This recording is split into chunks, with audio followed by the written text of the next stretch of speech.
I was just gonna ask you because I guess when I was, going to school and still going to school, I mean, I didn't really learn that like Black liberation struggles were radical. It's just like let's always talk about the part where there's like there's not that much civil disobedience, where everything's peaceful. Like, don't show any radicalism and like, any Black liberation struggle. I literally did not know what the Black Panthers were like until I was 9 years old when I saw a copy of Asada.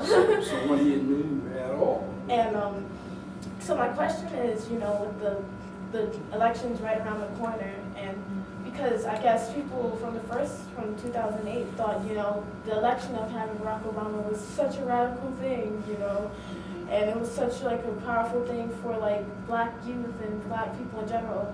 So with, a lot of people would probably want to go for Obama for having a second term. So my question is, how do we like push, the question of self-determination to, the Black people, the Black community in this country, when like everybody still has this mindset that like Obama is like the like the change for everybody, I guess, like was the turning point of something, when actually he's just helping in like this way to like keep us oppressed. That's a tough question, a good one. And it goes back to something I was just reviewing in one of Lenin's writings on the national question.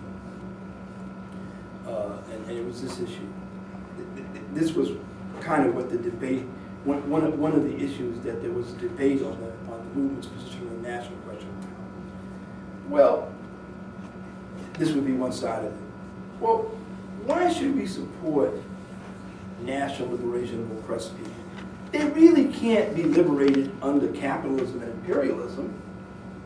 So why don't we just wait until we prevail worldwide and we have a socialist world, and then all oppressed people will be equal. But this trying to support national liberation struggles and end racism even before capitalism is done away with, that's not possible. And it's an interesting point, because you know what? It's right. It's correct. You will always have racism and national oppression as long as you have class society.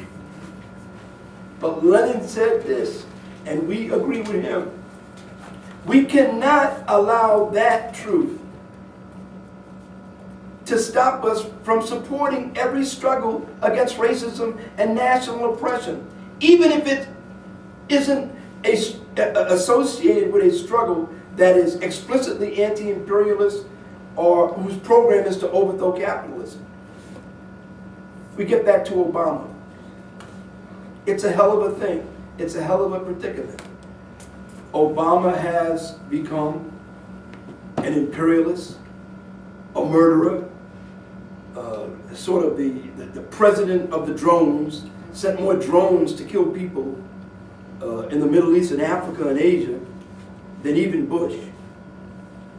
His policy in terms of militarism has been no different. And you just go down the line on issues, especially where it comes to the U.S.'s war against the rest of the world. But don't think that you can separate Obama's election or his presidency from the national question. Much as we'd like to do it, we can't. Because even with all the bad shit that Obama's done, and the fact that he is just another imperialist, he is the first Black president, and to a certain extent, to a greater degree than not, the overwhelming majority of the Black masses are going to be invested in him, even if they're angry and disappointed in him.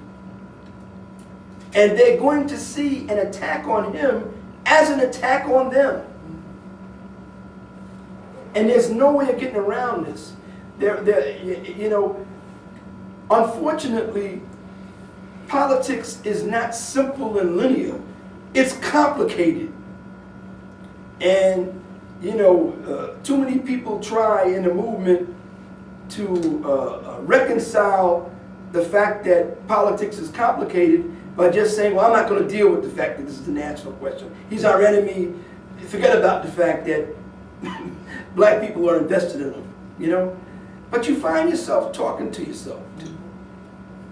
And you find yourself unable to get up in front of a black audience in a church or a union and explain how Obama is the worst thing since Bush, What is our approach to this? Well, the most important thing is to keep on organizing on a grassroots basis and to build a multinational party and a multinational movement. The stronger that we get, inversely, the weaker all of the ideas and influences that we're struggling against get, the easier it is for us to deal with them. But we have to be careful with Obama. We went over this in the election class. We oppose Obama's program. But we're very careful, we're very cautious about how we put it, both in writing and when we speak. We don't make it personal, which was something that we felt very free to do about Bush. We don't make it personal because we don't want to be misunderstood even for 30 seconds, especially when whites speak about Obama. Some racist who's railing against Obama, who's calling him a socialist, and then other racist things. We don't want to be confused with that, We oppose his programs, whether it be his economic programs or his military program, not him personally. Moreover, we must be prepared. And I hope that the movement isn't thrown off by this, but there's a lot of reasons to believe that it will. If he comes under attack by racists, and what do I mean by that? Well, he already is under attack by the Tea Party and the Republican Party, But then beyond that, there's the Ku Klux Klan and the Nazis, and you never know. You never know. An economic crisis is fertile ground for racist, white supremacist, neo-fascist, and fascist developments. We should be alarmed but not shocked by, the development of openly white supremacist, racist, and fascist demonstrations where they're burning Obama in effigy. And we can't be indifferent to that. We can't be indifferent to that. Any more than a black person would be indifferent to that. We have to oppose it.